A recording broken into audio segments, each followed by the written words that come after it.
প্রিয় ভাইয়েরা আমার, দরদিনা, আল্লাহ রাব্বুল আলামিনের হাবিব নবী করিম সাল্লাল্লাহু আলাইহি ওয়াসাল্লাম তার বর্ণনায় গুরুত্বপূর্ণ একটি শানে নজুল এখানে বলা হয়েছে। তা হলো ইবনে আবি হাতেম শাবির বর্ণনা। নবী করিম সাল্লাল্লাহু আলাইহি ওয়াসাল্লামের কাছে নাজরানের একদল খ্রিস্টান দল হাজির হয়েছে।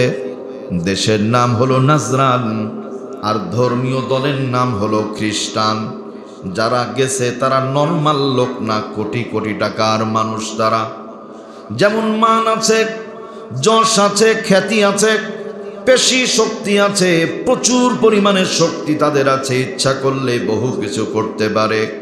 এই খ্রিস্টানরা রাসূলের কাছে যাওয়ার পরে বলছে, নবীজি আপনি ঈসা আলাইহিস সালামকে আল্লাহর বান্দা বলে আমাদের নবীকে আপনি খাটো করছেন, বলেন নাউযুবিল্লাহ।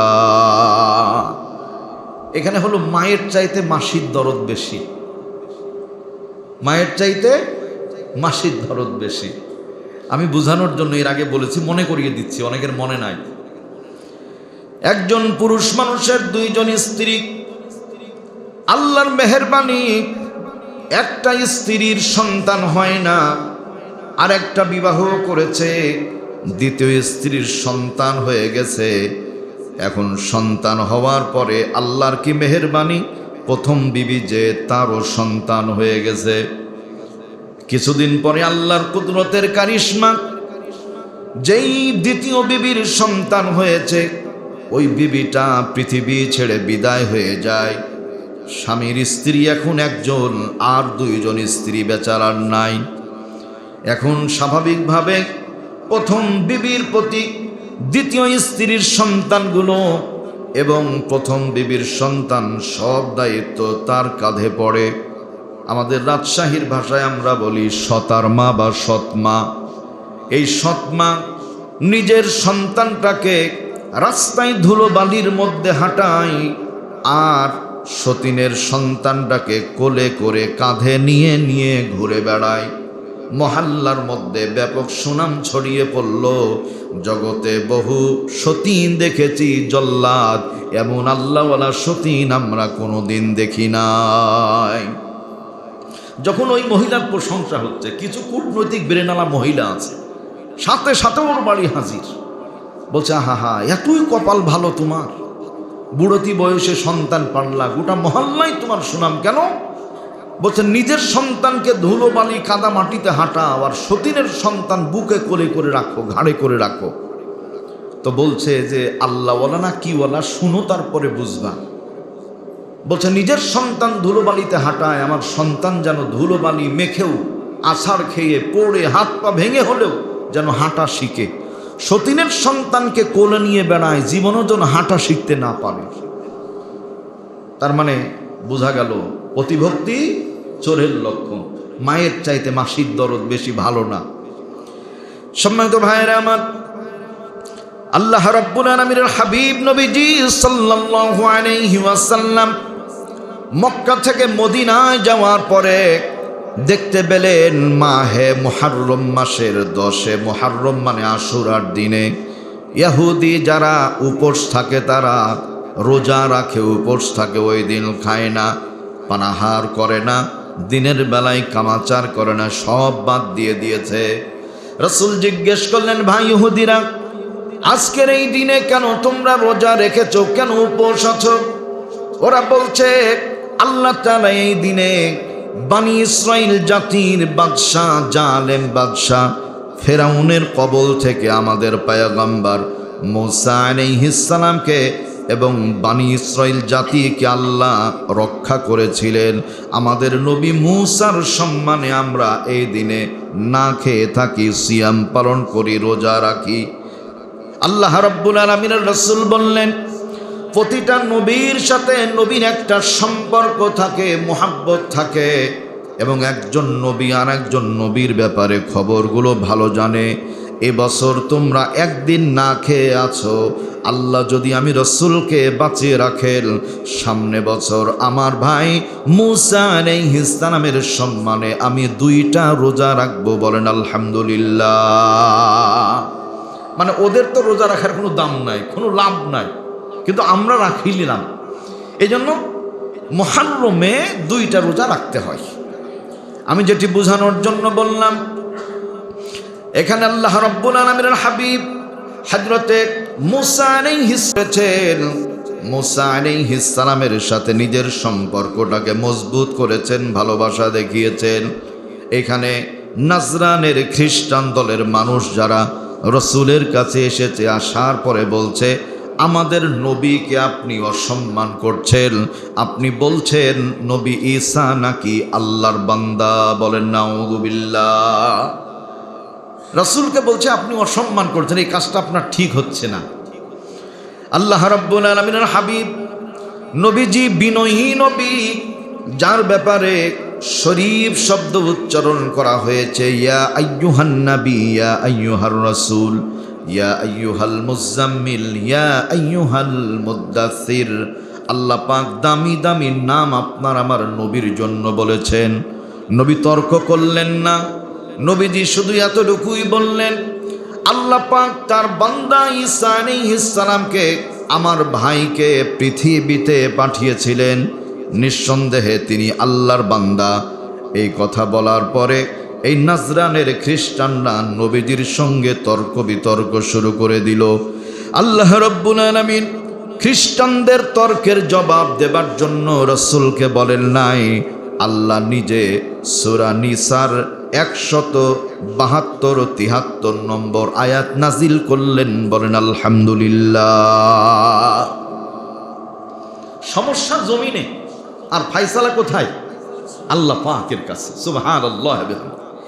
জিবরাইল আলাইহিস সালাম চলে আসলেন, আসার পরে ডাক দিলেন, নবীজি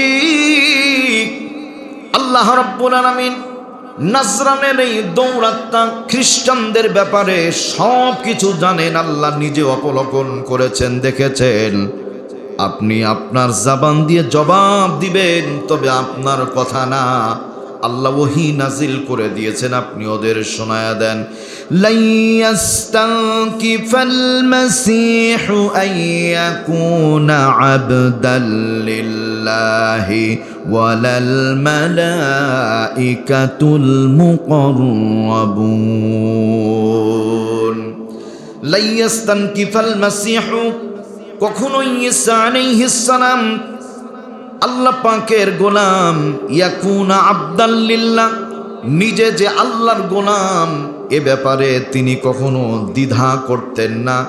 ইয়াস্তানকিফাল মাসীহু মানে হলো সংকোচ করতেন না, কোনো সময় নিজেকে অসম্মানিত মনে করতেন না, বরং ইজ্জত সম্মান মনে করতেন। কারণ আল্লাহর গোলাম যারা দুনিয়ার মধ্যে সবচাইতে সম্মানিত, তারা বলেন আলহামদুলিল্লাহ।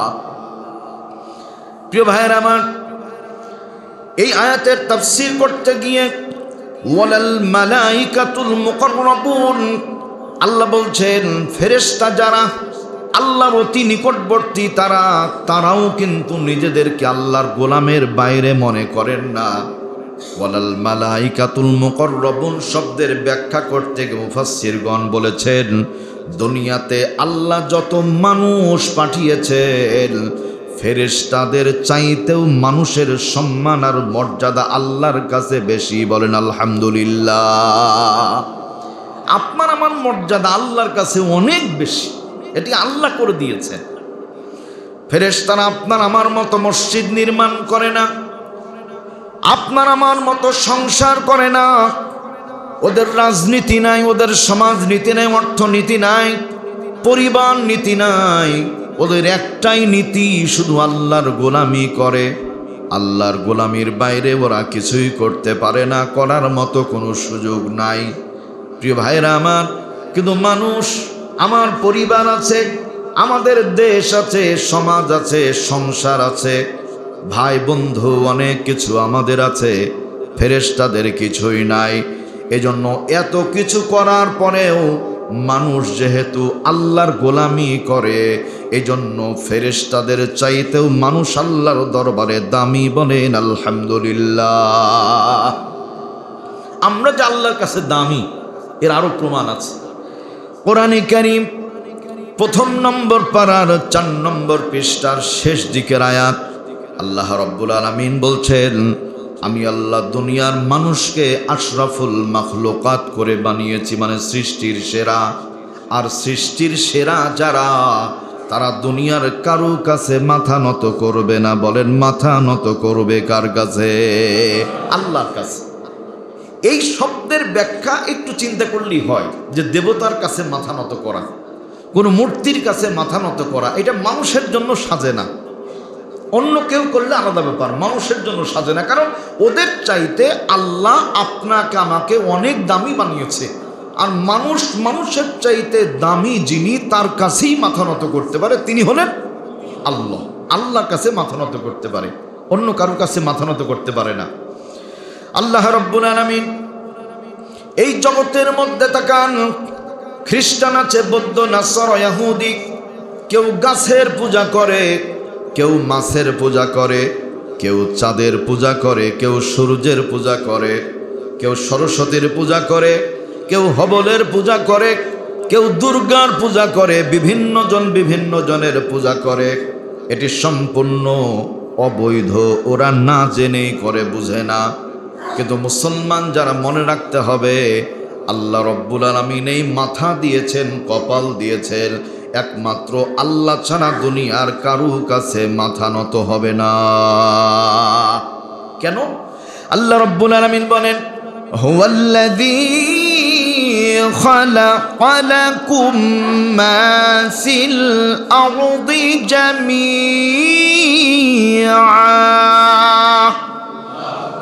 তিনি সেই সত্তা যিনি দুনিয়ার মানুষের জন্য আসমান জমিনের সব কিছু সৃষ্টি করেছেন। তার মানে তাকান, এই যে আল্লাহ মসজিদের সামনে যে আম গাছ দিয়েছেন, এটা ফেরেশতার জন্য না। বলেন তো কাদের জন্য ভাই? আমাদের জন্যই আল্লাহ দিয়েছেন, আলহামদুলিল্লাহ বলেন। বিল্ডিং নির্মাণ করা হয়েছে ফেরেশতার জন্য না। ফ্যান চলে, এসি চলে ফেরেশতার জন্য না। আপনার আমার জন্যই করা হয়েছে। মানুষ বিমানে চড়ে, হেলিকপ্টারে চড়ে, রকেটে চড়ে, সব মানুষের জন্য করা হয়েছে। আল্লাহ রব্বুল আলামিন বলেন, শোনো, যা কিছু আছে জগতে সব কিছু আমি আল্লাহ মানুষের কল্যাণে, মানুষের প্রয়োজনে তৈরি করেছি। আর মানুষ, তাদের এই জিনিসগুলি মানুষের প্রয়োজনে ব্যবহার হবে। আর মানুষ শুধু একমাত্র আল্লাহর গোলামি করবে, আল্লাহর কাছেই মাথা নত করবে। বলেন আলহামদুলিল্লাহ। সব কিছু আমাদের খেদমতে, আর আমরা আল্লাহর গোলামির জন্য। সুবহানাল্লাহ ওয়া বিহামদিহি। আল্লাহ রাব্বুল আলামিন বলছেন, ওমান ইয়াস্তানকিফ আন ইবাদাতিহি ওয়া ইয়াস্তাকবির ফাসায়াহশুরুহুম ইলাইহি জামিআ। আর যে সমস্ত মানুষ বান্দা যারা ইয়াস্তাকবির, অহংকার করবে, দাম্ভিকতা প্রদর্শন করবে, ফাসায়াহশুরুহুম, তারা যেন হিসাব করে নেয়, ইলাইহি জামিআ, একমাত্র আল্লাহর দিকেই ফিরে যেতে হবে। বলেন সুবহানাল্লাহ। আজকে 2-3 মিনিট একটু বেশি হবে, কষ্ট হবে আপনাদের, মানে শুরুতে একটু সময় লস গেছে, তাছাড়া আয়াতটা শেষ হবে না। সম্মানিত ভাইয়েরা আমার, দরদিরা, এরপর আল্লাহ রব্বুল আলামিন বলছেন, শোনো, তাহলে আল্লাহর দিকে তোমাদের জমা হতে হবে। আইনামা তাকুনু ইউদরিকুমুল মাউতু ওয়ালাউ কুনতুম ফি বুরুজিম মুশাইয়াদা। যেখানেই থাকো না কেন, যদি আসমানে লোহার বিল্ডিং তৈরি করো, লোহার খাঁচার ভেতরেও থাকো, ওই জায়গায় কেউ যেতে পারবে না, আমি জানি। কিন্তু আমার আজরাইলকে আমি আল্লাহ এমন পাওয়ার দিয়েছি, ওই জায়গা থেকেও তোমাকে ধরে নিয়ে আসবে। বলেন আলহামদুলিল্লাহ। আল্লাহ পরের আয়াতে বলছেন, আইনামা তাকুনু ইয়াতি বিকুমুল্লাহু জামিআ। যেখানেই ছড়িয়ে ছিটিয়ে থাকো না কেন, ইয়াতি বিকুমুল্লাহু জামিআ, আল্লাহ তোমাদের জমা করবেন, একত্রিত করবেন। জগতের কোনো জায়গায় তোমরা লুকিয়ে লুকিয়ে থাকতে পারবে না। এরপর আল্লাহ বলেন, জগতের মানুষ শুনো, ফাআম্মাল্লাযীনা আমানু, সুতরাং যারা ঈমান আনবে, ওয়া আমিলুস সালিহাতি, এবং নেক কাজ করবে, ফায়ুওয়াফিহিম উজুরাহুম, আমি আল্লাহ তাদের প্রতিদান দান করব, ওয়া ইয়াজিদুহুম মিন ফাদলি, আমি আল্লাহ তাদের প্রতি বিশেষ অধিক দয়া করব। বলেন আলহামদুলিল্লাহ। ঈমান আনলে, নেক কাজ করলে আল্লাহ প্রতিদান দিবেন এবং অধিক পরিমাণে দয়া করবেন। ওয়া ইয়াজিদুহুম মিন ফাদলি, এই জিদা মানে দিস ইজ দ্য এক্সেস, জিয়াদা, অতিরিক্ত। আল্লাহ এত বেশি দিবেন, নিয়ে শেষ করা যাবে না। ওয়া আম্মাল্লাযীনা ইসতানকাফু, এরপরেও কেউ যদি অস্বীকার করে, ওয়াস্তাকবারু, অহংকার করে, ফায়ুআযিবুহুম আযাবান আলীমা, আল্লাহর পক্ষ থেকে তাদের জন্য কঠিন কঠোর শাস্তির ব্যবস্থা আছে। ওয়ালা ইয়াজিদুনা লাহুম মিন দুনিল্লাহি ওয়ালিয়্যান ওয়ালা নাসীরা, আল্লাহর পক্ষ থেকে কোনো বন্ধু পাবে না, কোনো সাহায্যকারীও পাবে না। তাহলে মুমিনদের জন্য বন্ধু আল্লাহ, সাহায্যকারীও আল্লাহ। অহংকারীদের জন্য কোনো বন্ধুও নাই, সাহায্যকারীও নাই। আল্লাহ পাক আমাদের মুমিন হয়ে আল্লাহকে বন্ধু হিসাবে এবং আল্লাহর সাহায্য পাবার তৌফিক আমাদের দান করুন, আমিন। ওয়া আখির দাওয়ানা আলহামদুলিল্লাহি রাব্বিল আলামিন। যারা সুন্নাত পড়েন নাই, মেহেরবানি করে সুন্নাত পড়েন।